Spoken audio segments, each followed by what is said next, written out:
اور اس کے بعد میرے دوستوں یہاں اس محفل کے اندر صوفی باسپا صوفی مشتاق صاحب تشریف رکھتے ہیں، ان کا بھی شکریہ ادا کرتے ہیں۔ اور میں یہ بتانا چاہوں گا کہ جو تقریر یہاں پہ میرے بھائی سید شفقت شاہ صاحب نے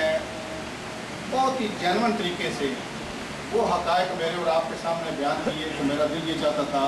کہ اگر ٹائم کی قلت نہ ہو تو کیونکہ یہ ان کے ساتھ بیتے ہوئے لمحات تھے جو انہوں نے اس دربار پہ گزارے تھے، یہ ان کے اور تذکرے کرتے اور میرے اور آپ کے ایمانوں کے اندر اضافہ ہوتا ہے، بڑے خوبصورت طریقے ان کی بھی۔ اس کے بعد یہ ہے کہ دیکھیں جی ابھی دو ہمارے چوٹی کے جو علماء ہیں، ایک تو پاکستان سے آئے ہوئے میرے بھائی حضرت علامہ ظہور احمد چشتی صاحب، ان کا اپنا سٹائل ہے اور ان کا جو انداز ہے بیان کرنے کا، وہ میں اور آپ رات کے 1 یا 2 انشاءاللہ یہ ہمیں سونے نہیں دیں گے۔ یہ بہت خوبصورت انداز ہے اور ان کا اپنا ایک لہجہ ہے، تو یہ بھی ابھی باقی ہے۔ اور اس کے علاوہ مکی مسجد کے امام اور خطیب حضرت علامہ پروفیسر شہباز احمد چشتی صاحب دامت برکاتہ عالیہ تشریف رکھتے ہیں، ان کا بھی بیان ہے۔ اور پھر میں آپ کو یہ بتانا چاہوں کہ وہ محفل کیسے پایا تکمیل تک پہنچ سکتی ہے، جس محفل کے اندر دو میرے بھائی جو ابھی لائن میں لگے ہوئے ہیں، جن کی نعت نہ ہو، جو حضور اکرم صلی اللہ علیہ وسلم کی بارگاہ میں اصلاح خوانی نہ کریں۔ مجھے تو خطرہ لگا ہوا ہے کہ چشتی صاحب جس انداز میں یہ کمپیئرنگ کرتے ہیں، مجھے نظر آتا ہے کہ ہماری چھٹی کرائیں گے آپ لوگ، اس لیے کہ یہ ہم سے اچھی کمپیئرنگ کرتے ہیں۔ اور اس کے بعد یہ کہ قاری سید صداقت علی شاہ صاحب یہ دنیا اسلام کے عظیم قاری ہیں، اور میں یہ سمجھتا ہوں کہ یہ سارے کا سارا خاندان ہے شیخ الاسلام کا، جو کہاں سے ان کو کھینچ کے اس اپنی محفل میں لیا۔ ان کی بھی ابھی پورا تلاوت بھی ہوگی اور نعت بھی ہوگی، لیکن میرے دوستوں میں چشتی صاحب کو بلانے سے پہلے اس لیے کہ چشتی صاحب دیکھیں میری بات سنیں، میں کوئی کسی کو یہ ملمہ سازی نہیں کرتا، دل سے ہی بات کرتا ہوں، بلکہ ایک شعر سناتا ہوں تاکہ آپ کا یہ شعری ذوق جو ہے یہ تھوڑا اور اس کے اندر اضافہ ہو کہ انہی کی محفل سنوارتا ہوں، چراغ میرا ہے رات ان کی۔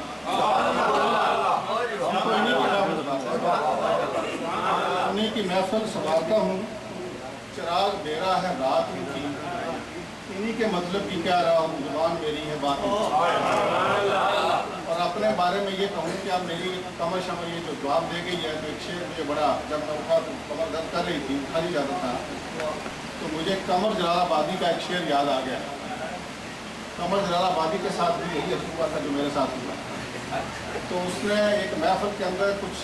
شعر سنانے تھے، وہ کھڑا ہوا تو اس نے ایسے ہاتھ رکھا کمر کے نیچے، تو شعراء جو ہوتے ہیں یہ بڑے تنقیدی، یہ تجدید کیا اس کو تنقیدی انداز سے انہوں نے دیکھا کہ بس اب کسی چھٹی ہو گئی، تو اس نے کہا کہ یہ کم نہیں کمر میری کمر جھک گئی۔ کہا یار یہ کم نہیں ہے، اصل میں یہ کمر جھک گئی۔ اور پھر اس نے جو اگلا جملہ کہا وہ بھی سننے کا، اس نے کہا کہ میں مڑ کے دیکھتا ہوں جوانی کی طرف۔ ہماری بھی جوانی چلی گئی، لیکن دوستوں یہ عزائم اور یہ جو بلبلے اور جذبے ہیں یہ انشاءاللہ زندہ ہیں۔ اللہ کرے کہ آج شیخ الاسلام کانفرنس کے حوالے سے ہم جو دوست یہاں پہ اکٹھے ہوئے ہیں، خداوند قدوس ہمیں ان کا صدقہ، ان بزرگوں کا صدقہ، ہم جو خالی دامن لے کے آئے بھر کے جانا، اس لیے کہ اولیاء اللہ کی جو محافل ہوتی ہیں ان کے اندر ہم اس لیے آتے ہیں، اس لیے ان کے تذکرے ہوتے ہیں کہ میں اور آپ اپنا تزکیہ نفس کر سکیں، اپنی اصلاح کر سکیں۔ اللہ والے جو ان کے نقشے قدم پہ چل کے، اور میں آپ کو ایک بات بتانا چاہتا ہوں، علماء اس کی تفصیل بیان کریں گے آپ کے سامنے، میں اس کو اپنے انداز میں آپ کے سامنے عرض کرنا چاہتا ہوں۔ وہ یہ ہے کہ یہ چمن مصطفیٰ کے صلی اللہ علیہ وسلم کے مختلف پھول ہیں، کہیں چشتیہ رنگ کے پھول آپ کو نظر آئیں،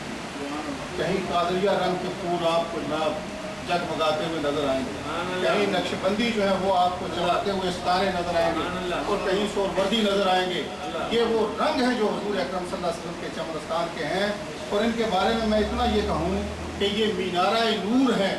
جو کوئی بھی جس کسی کو فالو کرے گا وہ سیدھا حضور اکرم صلی اللہ علیہ وسلم کی محفل میں پہنچے گا اور پھر خدا کی بارگاہ۔ ہم یہاں بلا تفریق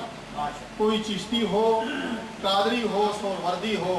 یا نقش بندی ہو، ہم سارے کے سارے اولیاء کاملین اور ربانیین کی جوتیوں کا نور، اور ہم یہ سمجھتے ہیں کہ اس طرح کی محافل ہمارے نوجوان جو ساتھی ہیں وہ بھی